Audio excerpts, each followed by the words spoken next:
Professor Liam Fox here. Thanks so much for coming in, former Defence Secretary. Your wife is a doctor, I believe. You were a military doctor. How do you feel when you sort of see this news at the Nuffield Trust saying that under both Labour and Conservative plans, the NHS would be left worse off than during austerity? Well, it rather reminds me of the sterility of the debate, because it's as though the only thing that matters is the amount of money that's going in, not how it's being spent or what the outcomes are.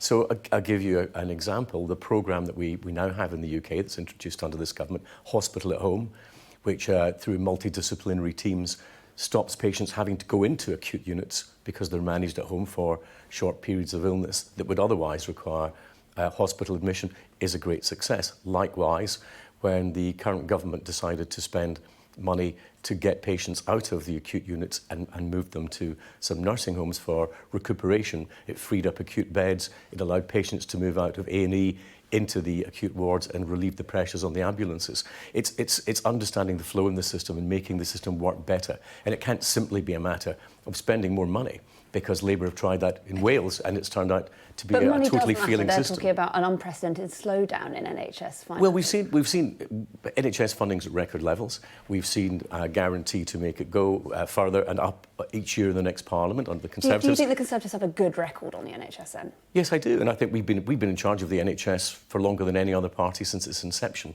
And also, I think that we need to remember what COVID did in terms of the impact on hospital services. For 2 years that were totally disrupted. We've had the junior doctor strike, which has lost us another 430,000 appointments. It's going to take time for all this to settle down, and I think it's a good opportunity for us to rethink how we organise the NHS so that it actually is there to provide care for the patients. You know, when I was a doctor, the NHS was supposed to save the patients weren't there to save the NHS.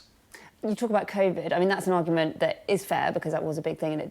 But the King's Fund say that we are the second worst for saving lives out of 19 major nations, worse than Germany, Canada, Italy. They all grapple with the pandemic as well, didn't they? Well, it depends how you measure things. You know, if you look across healthcare systems, you need to look at outcomes, you need to look at access to care, you need to look at waiting lists at record highs. They were going up before the pandemic. Well, waiting lists have come down in the last 7 months.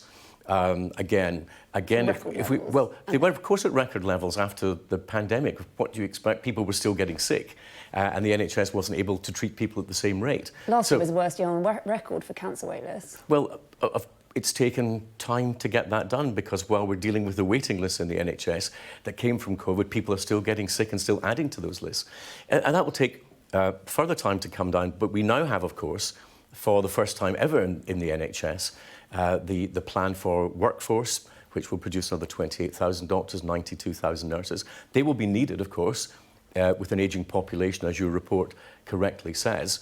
But these are not pressures unique to the United Kingdom. OK, I want to ask you a bit about the Conservative Party, because I had a couple of interesting interviews yesterday. I spoke to David Gauke, who you served in Cabinet with. He says he's probably not going to vote Conservative. And I also spoke to Philip Davies, who said he'd basically welcome Nigel Farage into the party. So is this now the party of Nigel Farage, not David Gauke? No, this is the Conservative Party. When I worked for Margaret Thatcher, she used to say that we avoid external coalitions in our politics by maintaining internal coalitions. And that means that we have to be a broad church. But you're not maintaining internal coalitions if people like David Gauke are leaving, are you? Well, they make their own decisions. I like to see the Tory party as a broad church. And I look at, since you mentioned Nigel Farage, I look at reform. They have a clear objective, which is to destroy the Conservative Party. And they don't actually seem to mind what the implications of that would be. Let me just take two elements of that.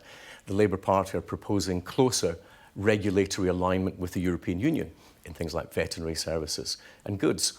That's what Nigel Farage said he could never accept. Now he seems quite happy for his party to hand Labour seats to do exactly what he wanted to avoid, which was closer regulatory alignment with the EU. Trade union reform, Labour Party proposing more trade union rights.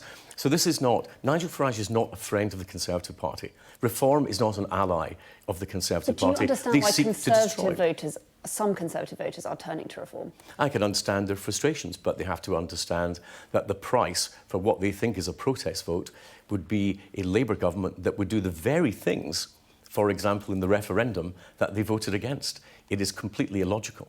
One of the big differences between the Conservative Party and the Reform Party is your position on the ECHR. Do you think the Prime Minister's got that right? Do you think he should have been tougher on the ECHR? The Prime Minister said very clearly in the first TV debate that if it was a choice between Britain's borders and security and the ECHR, then there would be no contest in that. But you don't jump to positions without seeing all the evidence at hand, because it's a good slogan for an election. Responsible parties who may have to form governments have to take sensible positions and not just slogans. Do you think part of the problem with the Conservative Party, or with voters, is that they don't really know what the party stands for anymore? And the party's been sort of tearing itself apart, trying to work that out. You've got people like David Cameron, highly critical of Nigel Farage this weekend, talking about inflammatory language, hopeless policy, and then you've got other former members of the cabinet, like Suella Braverman, wanting to welcome him in. I mean, it's a bit confusing. So I think we should stick to policy. And I think that out on the doorsteps, people are saying, well, what are the clear policies from the parties? That's why I think so many voters have yet to make up their mind. If I were giving advice to my own party, I would say, stick to the very clear policies which are the dividing line. For small businesses, we will abolish national insurance for the self-employed. We will have the pensions plus, ensuring that no one on the basic pension alone is dragged into tax. And we will abolish stamp duty for first-time buyers up to £425,000. The self-employed, the elderly and the young.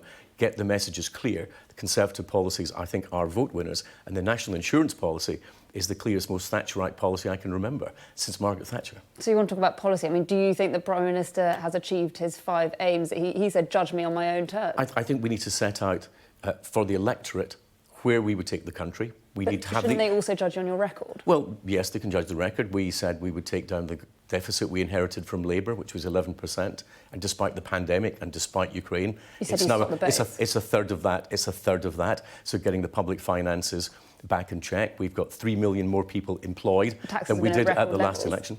Taxes are at record levels, but not for people in ordinary income. People in ordinary average incomes have the lowest tax burden for 50 years. That's because those who are earning more have been paying more from the time of the coalition government. So if you want to put that up further, then you can risk those people leaving, and that means a higher tax burden on everybody else. Because of the threshold, so you accept that? Well, we need to have been frank to people that the pandemic wasn't going to pay for itself. The measures we did on fuel support weren't going to pay for themselves. We've now seen the public finances come under control. We're seeing inflation come down. That, of course, makes a big difference to government spending because it reduces the amount of interest we pay on our national debt. Do you accept that a lot of that is the economy on a spreadsheet, but people aren't necessarily feeling it? Well, what's a spreadsheet today is in people's pockets tomorrow, and they've already had 2 reductions in national insurance. We'll go further for the self-employed and take them out of national insurance altogether. That, for me, is a fine Conservative policy that I'm happy to defend on the doorsteps. I just want to ask you a bit, have you spoken to the Prime Minister? Because it feels like in the last week I don't want to read his mind, but his mood seems to have changed. He just looks a bit weary. What advice would you give him? You're someone who, I think it's fair to say, has had the kind of ups and downs in your political career. What would you say to him to get out of the downs? Well, this is my 10th election. And my advice is you fight for every vote. You go all the way to polling day. I remember Theresa May's government being 25 points ahead. We won by 3 in the end. I remember Labour in 92. They were going to win all the way to polling day. They were 3 points ahead on polling day, and we won by 7.5. Never take the voters for granted. Let them make up their own minds, and don't prejudge what they think, because they are a lot more sophisticated than most politicians or pollsters give them credit for. OK, so Liam Fox, thanks so much for joining us. We really appreciate it.